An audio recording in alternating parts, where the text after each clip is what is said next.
नमस्कार, एक बार फिर से आप सभी का बहुत बहुत स्वागत है हमारे YouTube चैनल पे। आज फिर से मैं आप सभी के लिए क्लास 8 साइंस चैप्टर 3 जिसका नाम है कोयला और petroleum. Very very important chapters भी है और इसके अंदर के टॉपिक्स भी। इसको हम इंग्लिश में कहते हैं coal and petroleum. Very very important, मैं अगेन रिपीट कर रहा हूँ, बहुत महत्वपूर्ण चैप्टर है आपके एग्जाम के लिए। आज इस चैप्टर के नोट्स के बारे में पढ़ेंगे। हमने अभी इसके बुक को पढ़ाया नहीं है, लेकिन कुछ ही समय के बाद मैं इसके चैप्टर्स को भी पढ़ाने वाला हूँ। ऑलरेडी हमने बुक के हिसाब से चैप्टर 1 और चैप्टर 2 को कंप्लीट करवा रखा है। इस बार हम नोट्स पहले पढ़ा रहे हैं और फाइनल बुक रीडिंग इसके बाद करवाएंगे। उसके बाद इसके प्रश्न उत्तर के भी वीडियोस आएंगे, इसके एमसीक्यू के भी आएंगे। तो आप सभी का काम है बस ध्यान से इस चैप्टर को पढ़ना। तो आइए शुरुआत करते हैं क्लास 8 साइंस चैप्टर 3 कोयला और पेट्रोलियम और इसके नोट्स के बारे में। सबसे पहला पॉइंट हमारा कहता है प्राकृतिक संसाधन, नेचुरल रिसोर्सेज क्या होते हैं। व्हाट इज नेचुरल रिसोर्सेज, या फिर हिंदी में अगर हम बात करें तो ये प्राकृतिक संसाधन के बारे में है। जो संसाधन प्रकृति से मिलते हैं। प्रकृति कौन है? प्रकृति मतलब नेचर। नेचर मतलब कि जिसे इंसान ने नहीं बनाया है, जो आप कह सकते हैं, आप जिस देवी देवता, भगवान, अल्लाह, जिसको मानते हो उसे कह सकते हो कि उन्होंने बनाया। अल्लाह ने बनाया, भगवान ने बनाया, गॉड ने बनाया, जिसने भी बनाया, बट इंसान ने नहीं बनाया। तो वे साधन है जिसे प्रकृति ने बनाया है, नेचर ने बनाया है, और जिसे नेचर ने बनाया है, जिसे प्रकृति ने बनाया है, उसे हम प्राकृतिक संसाधन के रूप में जानते हैं। और मुख्य रूप से ये दो तरह के होते हैं। इसे अगर हम बांटने की बात करें, अगर इसे डिवाइड करने की बात करें, तो ये प्राकृतिक संसाधन जो है, नेचुरल रिसोर्स जो है, वो दो प्रकार के होते हैं। पहला कौन सा है? पहला तो वो संसाधन है जो प्रकृति में असीमित मात्रा में उपस्थित है। मतलब इतना है कि तुम्हें जितना खर्च करना है करो, इतना है। तो हम बात कर लेते हैं, यह मानवीय क्रियाकलापों से समाप्त होने वाले नहीं है। मतलब कि पहला जो संसाधन है जिसे हम असीमित संसाधन कहते हैं, ये एक ऐसा संसाधन है जिसे मानव चाह के भी खत्म नहीं कर सकता। इंसान कितना भी उपयोग कर ले उसे समाप्त नहीं कर सकता। वो क्या है? सूर्य का प्रकाश है। तुम कितना उपयोग कर रहे हो, सूर्य का प्रकाश तुम जितना भी उपयोग करो वो खत्म हो सकता है क्या? नहीं हो सकता है ना। हवा की बात कर ले, कितना हवा उपयोग कर लोगे, खत्म हो सकता है क्या? नहीं। तो ये सब कुछ ऐसे संसाधन है जो असीमित मात्रा में अवेलेबल है हमारे वातावरण में, हमारे एनवायरमेंट में। तो इसे हम असीमित संसाधन कहते हैं। वहीं पे अगर हम दूसरे संसाधन की बात करें तो ये कह रहा है दूसरा वो संसाधन है जो प्रकृति में सीमित मात्रा में उपस्थित है। मतलब बहुत ज्यादा नहीं है, और अगर आप इसका बहुत ज्यादा उपयोग करोगे तो हो सकता है कि ये खत्म भी हो जाए, समाप्त हो जाए। और यह मानवीय क्रियाकलापों द्वारा समाप्त हो सकता है। मानव चाहे तो इसे खत्म कर सकता है, समाप्त कर सकता है। मतलब अब ये कौन से संसाधन है? अगर उदाहरण के रूप में अगर बात करें तो जंगल की बात कर लो। अगर इंसान चाहे तो जंगल को काटते जाएगा, पेड़ पौधों को काटते जाएगा, और पेड़ पौधा समाप्त हो जाएगा। वन्य जीव की बात करें, जो जंगल में जिस प्रकार के जीव पाए जाते हैं, उन जीवों को भी तो खत्म किया जा सकता है ना। अब जैसे आप जंगल काटोगे तो जंगल में रहने वाले जीव ऑटोमेटिक खत्म हो जाएंगे, क्योंकि अब शेर, हाथी, चीता आपके बेडरूम में तो आपके साथ नहीं सो सकता ना। उसके लिए तो घर नहीं चाहिए ना, उसके लिए किचन तो नहीं चाहिए ना, वो लैट्रिन बाथरूम तो यूज नहीं करेगा ना। उसके लिए चाहिए जंगल, क्योंकि जंगल नहीं उसका घर होता है। इसके अलावा हम खनिज की बात कर लें तो खनिज भी अगर अत्यधिक उपयोग किया जाए, बहुत ज्यादा उपयोग किया जाए, तो ये खत्म हो जाएगा। कोयला भी एक ऐसा ही संसाधन है जिसे हम सीमित मात्रा के संसाधन के अंदर रखते हैं। बहुत ज्यादा कोयला का खनन हो जाए, कोयला बनने में लाखों करोड़ों वर्ष लगा है बच्चों, तो आप इसे सीमित मात्रा वाले संसाधन में रखना। पेट्रोलियम भी ऐसा ही है, अगर इसे ज्यादा उपयोग करोगे तो ये खत्म हो जाएगा। प्राकृतिक गैस का बात कर लें तो ये भी खत्म हो सकता है। इसके अलावा बहुत सारी ऐसी चीजें और भी हैं जो सीमित मात्रा के संसाधन में आता है। तो यहाँ पे आपने क्या सीखा? यहाँ पे आपने सीखा कि प्राकृतिक संसाधन किसे कहते हैं, तो जिसे मानव ने नहीं बनाया, जिसे प्रकृति ने बनाया है, जिसे नेचर ने बनाया है, वो सारे संसाधन प्राकृतिक संसाधन है। और प्राकृतिक संसाधन भी दो प्रकार के हैं। पहला तो वो है जो असीमित मात्रा में है, मतलब अनलिमिटेड, जितना यूज करना है। जियो का नेटवर्क का डाटा है, ये जितना यूज करना है करो, खत्म नहीं होगा। दूसरा है प्राकृतिक संसाधन में जो सीमित मात्रा में है। ये है एयरटेल का नेट कि तुरंत कहेगा कि 50% यूज हो चुका है, अब आपका 50% ही डाटा बचा हुआ है, थोड़ा देर बाद कहेगा 100% ओवर, खत्म हो गया। तो यही है संसाधन दो प्रकार के, एक सीमित मात्रा में और एक असीमित मात्रा। अगला पॉइंट हमारा है कोयला के बारे में। देखिए कोयला एक ठोस कार्बनिक पदार्थ है, ठोस है अर्थात हार्ड है, और इसका उपयोग किसके रूप में होता है? ईंधन के रूप में होता है, हीट के रूप में, हीट को प्राप्त करने के लिए, और ऊर्जा के प्रमुख स्रोत के रूप में, मतलब मुख्य रूप से ऊर्जा के लिए कोयला बहुत महत्वपूर्ण है। कोयला का उपयोग आप लोगों ने देखा होगा घर परिवार में होता है, खाना पकाने के लिए होता है। आपने देखा होगा जो महिला या पुरुष आयरन वगैरह करते हैं वो भी कोयले का उपयोग करते हैं। तो इसका उपयोग ईंधन के रूप में ही तो हो रहा है। अगर हम कोयले की कहानी की बात करें, स्टोरी ऑफ कोल, तो ये देखो 300 मिलियन वर्ष पूर्व, मतलब समझ सकते हो कितने हजारों साल पहले की बात हो रही है। 300 मिलियन, बहुत पुराने समय की बात है।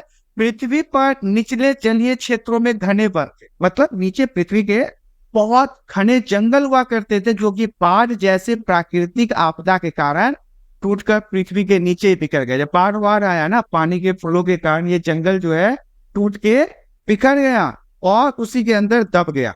और उस पर क्या हो गया? मृदा जम जाने के कारण, मतलब मिट्टी ऊपर से जो दब जमा हो गया तो वो दबता चला गया, और नीचे में वो दबने के कारण प्रेशर बनता गया, नीचे में बहुत ज्यादा तापमान था, संपीड़न हो गया। देखिए क्या हो गया? संपीड़न। अब आपके मन में आ रहा होगा ये संपीड़न क्या होता है? तो संपीड़न का मतलब होता है दबा देना, फंसा लेना, मतलब कि उसको ऐसे आप नॉर्मली भाषा में कहो तो प्रेशर डाल के बिल्कुल कुचल देना।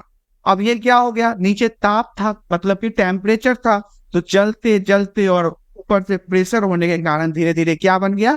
कोयला में परिवर्तित हो गया। कोल का निर्माण यही से होता है।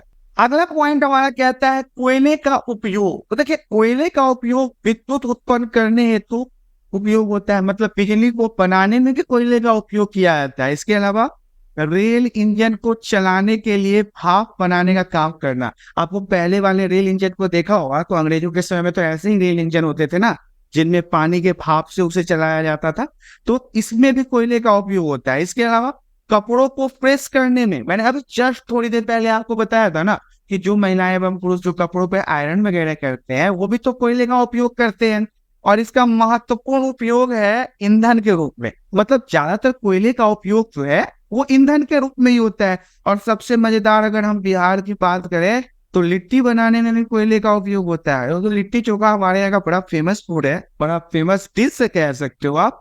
तो उसे बनाने के लिए तो कोयले का उपयोग होता है ना। कोयले के ऊपर, कोयले के टेम्परेचर के ऊपर तो उसे हल्का हल्का सेका जाता है।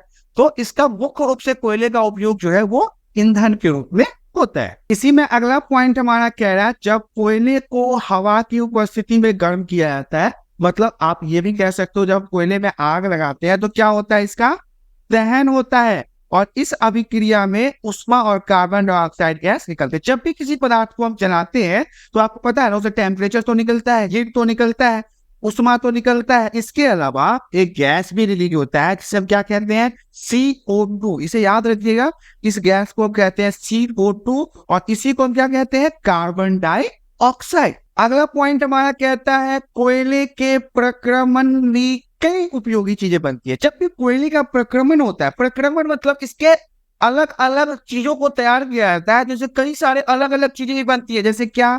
तो इससे बनता है कोक, इससे बनता है कोयलदार, इससे बनता है कोयला गैस। तो ये सारी चीजें जो है वो किस चीज के माध्यम से बनाया जाता है? ये सारी चीजें बनती है कोयले के प्रक्रमण के अनुसार। अब हमारा अगला पॉइंट कहता है कार्बनीकरण क्या है? कार्बनीकरण से क्या समझते हैं? कार्बनीकरण क्या होता है? मृत वनस्पति के धीमी प्रक्रम के द्वारा कोयले में परिवर्तन होने को कार्बनीकरण कहा जाता है। क्या होता है कार्बनीकरण? इसे समझ लीजिए। जो मृत वनस्पति होते हैं, जो पेड़ पौधे मर जाते हैं, मतलब सूख जाते हैं, उनका धीरे धीरे परिवर्तन किस चीज में हो जाता है? कोयले में परिवर्तन होने लगता है। कोई भी चीज जब कोयले में परिवर्तित होने लगता है धीरे धीरे, उसे हम क्या कहते हैं? कार्बनीकरण कहते हैं। और कोयले में मुख्य रूप से जो उपस्थित होता है वो कार्बन ही होता है। कोयले में मेन जो उपस्थित चीजें हैं वो कार्बन होता है, और इसे हम सी से डिनोट करते हैं। ठीक है, अगला पॉइंट है जीवाश्म ईंधन। देखो, मृत जीवों वनस्पतियों के अवशोषण को पृथ्वी के नीचे अधिक ताप और अधिक दाब से हुए परिवर्तन जिससे कोयला बना, तथा इसी कारण से कोयले को हम जीवाश्म ईंधन कहते हैं। जीवाश्म ईंधन होता क्या है? जो मृत जीव है, मतलब जो जीव मर चुके हैं, जो पेड़ पौधा सूख चुका है, वो पृथ्वी के नीचे जब दब गए तो बहुत ज्यादा टेम्परेचर होने के कारण, हीट होने के कारण, ऊपर से मिट्टी का प्रेशर होने के कारण वो धीरे धीरे किस चीज में बदल गए? कोयले में बदल गए। और इसी कारण से इसे आप जीवाश्म ईंधन के रूप में भी जानते हैं। अगला पॉइंट हमारा कहता है कोयला उद्योग। कोयला उद्योग से आप क्या समझते हैं? तो वायु में गर्म करने पर कोयला जलता है। अगर इसमें आप माचिस वगैरह से आग लगा दो तो कोयले में आग लग जाएगा। मुख्य रूप से कार्बन डाइऑक्साइड गैस इसमें उत्पन्न होता है। जब भी आप कोयले में आग लगाओगे तो आग तो लगता है, लेकिन इससे रिलीज कौन सा गैस होता है? कार्बन डाइऑक्साइड होता है।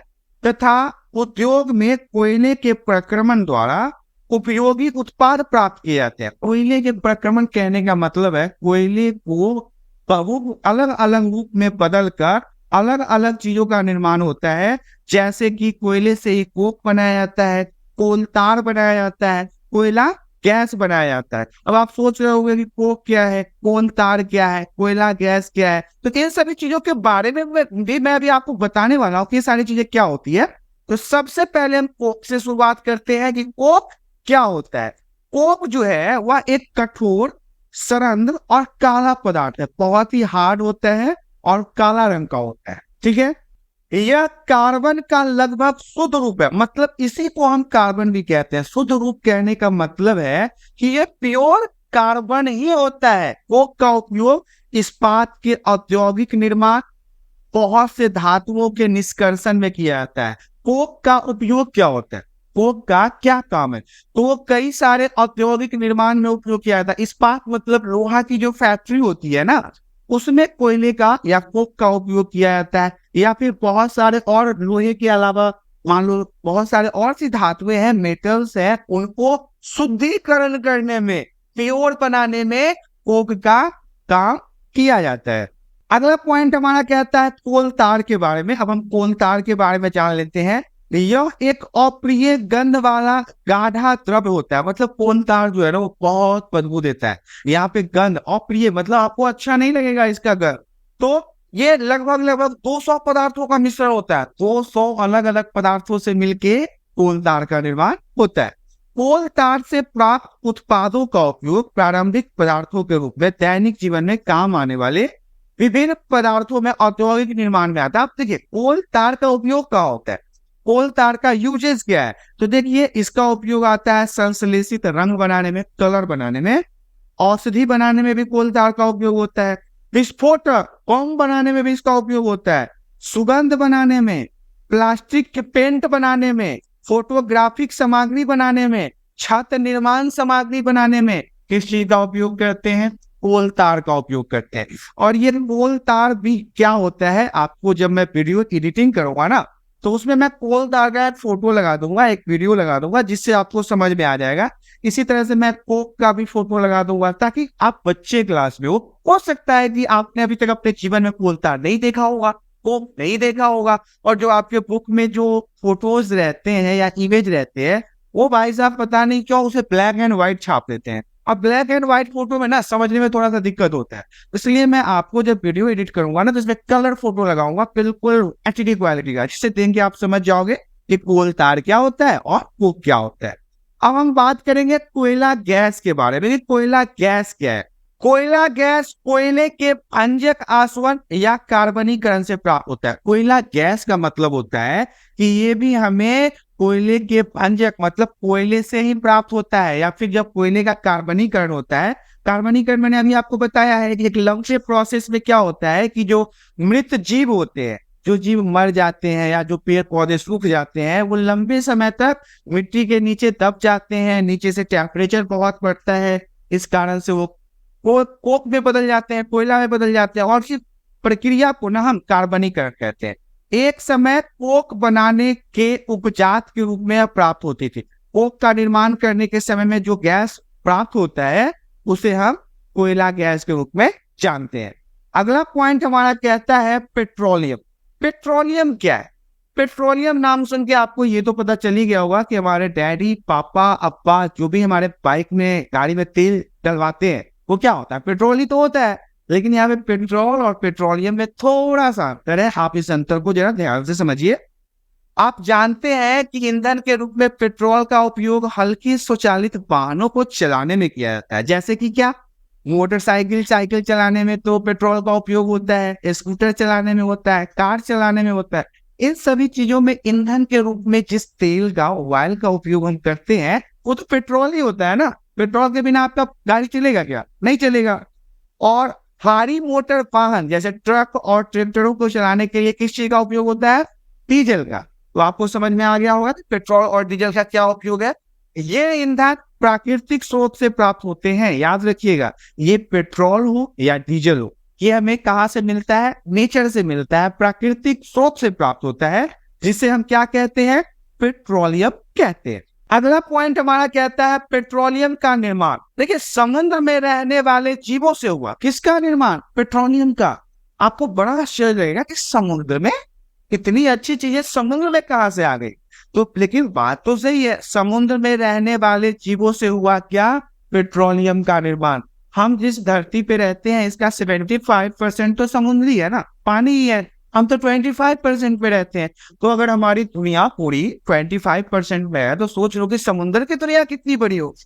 25% में 195 कंट्री एग्जिस्ट करते हैं, 195 देश है पूरे विश्व में। याद रखना, अगर 25% में 195 देश है, वो भी भारत, अमेरिका, चाइना, रूस जैसे बड़े बड़े देश, तो जो 75% का पानी है वो कितना बड़ा दुनिया होगा। तो ये समुद्र के रहने वाले जीवों से ही ना पेट्रोलियम का निर्माण हुआ है। जब ये जीव मृत हुए, मतलब जब जीव मर गया, समुद्र में तो व्हेल भी रहता है और ऐसे हजारों जीव जंतु बड़े बड़े रहते हैं, इनके शरीर समुद्र के पेंदे में जाकर जम गया। मतलब समुद्र के पेंदी में जाके वो बैठ गया और फिर इसके ऊपर क्या हुआ? रेत और मिट्टी की तह इसको ढक गया। समुद्र के अंदर तो रेत और मिट्टी होती है। जब वो मर गया तो समुद्र के पेंदी में जाके बैठ गया और हजारों हजार साल तक उसके मिट्टी जमता गया, जमता गया, जमता गया। लाखों वर्षों में वायु की अनुपस्थिति, उच्च ताप, उच्च दाब, इन मृत जीवों को क्या बदल दिया? पेट्रोलियम ने, प्राकृतिक गैस में परिवर्तन कर दिया। विश्व का पहला तेल का कुआं पेनिसिलिया अमेरिका में 1859 में प्रविधित ड्रिल किया गया था। मतलब याद रखिएगा, विश्व का पहला तेल का कुआं, जिस कुआं से तेल निकलता है। अपने भारत में क्या होता है? कुआं से तो पानी निकलता है, दूध भी नहीं निकलता है। लेकिन कुछ ऐसे कुआं हैं कुछ देशों में जहां पे पेट्रोल निकलता है, डीजल निकलता है, केरोसिन तेल निकलता है। इसे हम तेल के कुएं के रूप में जानते। अब हम बात करेंगे अगले टॉपिक के बारे में, जो है पेट्रोलियम परिष्करण। अब ये क्या होता है? तो पेट्रोलियम गहरे रंग का तैलीय द्रव है। गहरे रंग का तैलीय, पेट्रोल तो आपने देखा ही होगा, ये तेल जैसा ही होता है, ऑयल की तरह। लेकिन इसकी गंध अप्रिय होती है, मतलब बहुत सारे लोगों को पसंद नहीं है। लेकिन अगर एक्चुअली मैं बताऊं आपको रियलिटी, मुझे पेट्रोल की खुशबू बहुत पसंद है। मुझे पेट्रोल सूंघना बहुत अच्छा लगता है।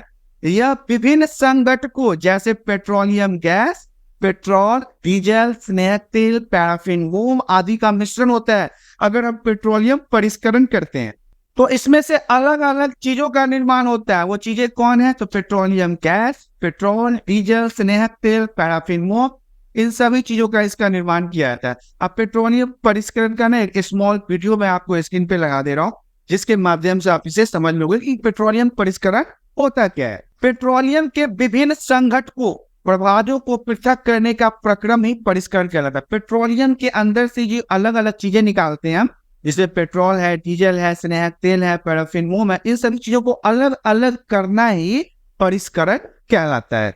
अब हम बात करेंगे प्राकृतिक गैस के बारे में। प्राकृतिक गैस जो है वो गैसों का मिश्रण है, अलग अलग प्रकार की गैसों का मिश्रण होता है, जो हाइड्रोकार्बन से भरपूर होता है। इसमें सबसे ज्यादा क्या होता है? हाइड्रोकार्बन होता है। ये सभी गैसें मीथेन, नाइट्रोजन, कार्बन डाइऑक्साइड आदि प्राकृतिक रूप से वायुमंडल में पाया जाता है। हमारे इन्वायरमेंट में ये सारी गैसें पाई जाती है। कौन कौन सी गैसें हैं?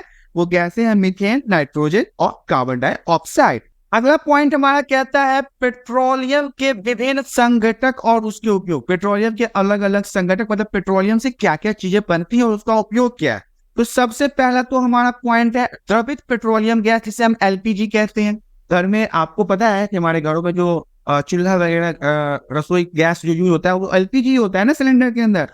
घरों के और उद्योगों में ईंधन के रूप में इसका उपयोग होता है, याद रखिएगा। अगला पॉइंट हमारा कहता है पेट्रोल। पेट्रोल का उपयोग क्या है? मोटर ईंधन में, बाइक, बुलेट, कार, इस सब चीजों में डाला जाता है। शुष्क धुलाई के लिए, विलायक मतलब कुछ धुलने उलने के लिए भी, कपड़ों पर धुलने में भी इसका उपयोग होता है। तीसरा है मिट्टी का तेल। अब मिट्टी का तेल स्टोव जलाने के लिए, लैंप जलाने के लिए, जेट वायुयान के ईंधन के लिए मिट्टी तेल का उपयोग किया जाता है। चौथे नंबर पर है डीजल। तो भारी मोटर वाहन जैसे बड़े बड़े ट्रक, बड़े बड़े कंटेनर, विद्युत जनित ईंधन, जैसे मैं जनरेटर वगैरह का नाम तो सुना होगा ना, जो गांव में बिजली बनाने का काम आता है, उसमें भी तो डीजल ही पड़ता है। तो ये सभी चीजें डीजल के माध्यम से होता है। इसमें और भी कुछ है, जैसे कि स्नेहक तेल है, इसका स्नेहक के रूप में काम आता है। कभी आपने देखा है ग्रीस क्या होता है? आपके साइकिल अगर आपके पास है या मोटरसाइकिल है तो उसके चक्का में ना ग्रीस डालते हैं ताकि वो बड़ा फ्री होके चल सके। तो यही स्नेहक तेल है। अगला हमारा है पैराफिन मोम। अब इससे क्या बनता है? मरहम, वैसलीन वगैरह जो आप लगाते हो ना, ये पैराफिन मोम से ही बनता है। मोमबत्ती, वैसलीन, देखो वैसलीन लिखा हुआ है ना, ये पैराफिन मोम से ही बनता है, जो आपके होठों वगैरह को मुलायम रखने के लिए कारगर माना जाता है। अगला है हमारा बिटुमेन। अब ये क्या होता है? पेंट वगैरह के निर्माण में होता है या फिर सड़क वगैरह के निर्माण में हम इसका उपयोग करते हैं। अब इसी में हमारा अगला पॉइंट जो है वो कहता है प्राकृतिक संसाधन सीमित है। जो प्रकृति ने जो भी संसाधन बनाए हैं, जो रिसोर्सेज बनाए हैं, वो सीमित है, वो बहुत ज्यादा नहीं है। अगर आप बहुत ज्यादा उसका खर्च करते हो तो वो समाप्त हो जाएगा। क्या क्या है? आपने इस अध्याय में, मतलब इस बुक के चैप्टर में प्रारंभ से पढ़ा है कि कुछ प्राकृतिक संसाधन जैसे जीवाश्म ईंधन, वन, खनिज आदि समाप्त होने वाले होते हैं। क्लियर है? कोई डाउट नहीं है। अगर जंगल काटोगे तो जंगल समाप्त होगा, जंगल के जीव को मारोगे तो वो खत्म हो जाएंगे, कोयले का ज्यादा उपयोग करोगे तो कोयला समाप्त हो जाएगा। तो ये सब सीमित संसाधन के रूप में जाने जाते हैं। आप जानते हैं कि कोयला और पेट्रोलियम जीवाश्म ईंधन है। ऑलरेडी हमने आपको भी पढ़ाया है कि ये सभी जीवाश्म ईंधन कहलाते हैं, क्योंकि मृत जीवों के ईंधन में परिवर्तन होने में लाखों वर्ष समय लग जाता है, और दूसरी ओर इसके ज्ञात भंडार कुछ 100 वर्ष चलने वाले हैं। इसके अतिरिक्त इन ईंधनों का जलना वायु प्रदूषण का प्रमुख कारण है। तो ये सारी पॉइंट्स आपको पढ़ने हैं।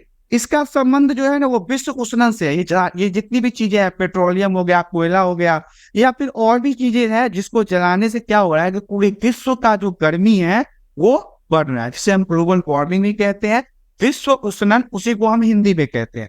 अतः यह आवश्यक है कि हम इन ईंधनों का उपयोग तभी करें जब बहुत ज्यादा, नितांत का मतलब होता है बहुत ज्यादा, ऐसे नहीं किसी चीज को जला दिए, आग लगा दिए, पेट्रोल जला रहे हैं, फूक रहे हैं, गाड़ी का इंजन जला के छोड़ दिए हैं, चला के छोड़ दिए हैं, ऐसा नहीं करना चाहिए। हमें जब बहुत जरूरी हो ना तभी इसका उपयोग करना चाहिए।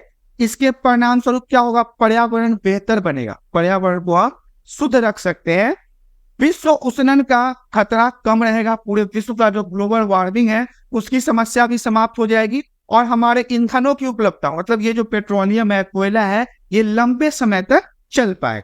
अगला पॉइंट हमारा कहता है भारत में पेट्रोलियम संरक्षण अनुसंधान संघ, जिसे हम PCRA कहते हैं, लोगों को क्या सलाह देता है उसके बारे में जान लीजिए। लोगों को PCRA कहता है जहां तक संभव हो गाड़ी समान और मध्यम गति से चलाए, मतलब कि गाड़ी को ज्यादा स्पीड में नहीं चलाना चाहिए। अगर आप बाइक कार बहुत ज्यादा स्पीड में चलाते हो ना तो वो ज्यादा पेट्रोल खाता है, और आपके दुर्घटना होने की भी संभावना तो बहुत ज्यादा हो जाती है ना। तो जान को जोखिम में क्यों डालना है भाई? हम गाड़ी आराम से चलाएंगे, हमारा पेट्रोल भी बचेगा और जान भी। दूसरा है यातायात लाइटों पर प्रतीक्षा करनी हो तो गाड़ी का इंजन बंद कर दे। कई सारे लोगों को आपने देखा होगा, जब ट्रैफिक पे आप रुकते हो, रेड लाइट पे आप रुकते हो, फिर भी आपकी गाड़ी का इंजन ऑन रहता है, आपकी बाइक ऑन रहते हैं, तो वहां पे आपको बाइक ऑन नहीं रहे, वहां पे बाइक को बंद कर दो, और जब दोबारा हरी बत्ती जले तब जाके बाइक को स्टार्ट करो। इसके अलावा टायरों का दाम सही रखें, गाड़ी के टायरों में हवा सही होना चाहिए, रख रखाव इसका सुनिश्चित करें, क्योंकि ना टायर में हवा कम है ना तो वो घिस घिस के ज्यादा चलेगा, घर्षण ज्यादा करेगा, और वो पेट्रोल फिर ज्यादा खाएगा। अगला पॉइंट हमारा कहता है आपने अब तक क्या सीखा। इस चैप्टर में आपने अभी तक क्या सीखा है? तो हमने क्या सीखा है? पहला पॉइंट तो है कोयला, पेट्रोलियम और प्राकृतिक गैस जो है वो जीवाश्म ईंधन है। पहला पॉइंट ये था, याद रखना है, कोयला, पेट्रोलियम और प्राकृतिक गैस क्या है? जीवाश्म ईंधन है। दूसरा पॉइंट है, जीवाश्म ईंधन का निर्माण सजीवों के मृत अवशेषों से लाखों वर्ष में हुआ है। जीवाश्म ईंधन कैसे बना है? तो लाखों वर्ष तक ये पेड़ पौधे या फिर मृत जीव मिट्टी के अंदर दबे रहे, प्रेशर बनता रहा, वहां पे उष्मा उनसे जलता रहा, तब जाके जीवाश्म ईंधन बना है। और जीवाश्म ईंधन समाप्त होने वाला संसाधन है, अगर बहुत ज्यादा इसका उपयोग करेंगे तो ये क्या हो जाएगा? समाप्त हो जाएगा। अगला पॉइंट हमारा कहता है, कोक, कोल tar और कोयला गैस कोयलों से प्राप्त उत्पाद है, मतलब कोयले से तो प्राप्त होता है ये सारी चीजें। कौन कौन सी चीजें? कोक, कोल tar और कोयला गैस। इसके बाद अगला पॉइंट हमारा कहता है, पेट्रोलियम के परिष्करण से पेट्रोलियम गैस निकलता है, पेट्रोल निकलता है, डीजल निकलता है, मिट्टी का तेल निकलता है, पैराफिन मोम निकलता है, स्नेहक तेल निकलता है। ये सारी चीजें हमें पेट्रोलियम के परिष्करण से ही प्राप्त होता है। अगला पॉइंट है, कोयले और पेट्रोलियम के संसाधन जो है वो सीमित है और इनका न्यायोचित उपयोग होना चाहिए। कोयला भी सीमित है, बहुत ज्यादा नहीं है। पेट्रोलियम भी सीमित है, ये भी बहुत ज्यादा नहीं है। इसलिए जहां बहुत ज्यादा जरूरी हो वहीं पे आपको इन सभी चीजों का उपयोग करना चाहिए। इस तरह से आपने देखा क्लास 8 साइंस चैप्टर 3 कोयला और पेट्रोलियम, जिसे इंग्लिश में हम कोल एंड पेट्रोलियम कहते हैं, नोट्स यहाँ पे समाप्त हो गया। आशा करता हूँ वीडियो में दी गई जानकारी आप सभी को पसंद आया होगा। यदि जानकारी पसंद आया है तो वीडियो को लाइक करें, चैनल पहली बार आया है तो चैनल को सब्सक्राइब कर ले ताकि इसी प्रकार के एजुकेशनल वीडियो आपको हमेशा प्राप्त होता रहे। आज के लिए इतना ही, धन्यवाद।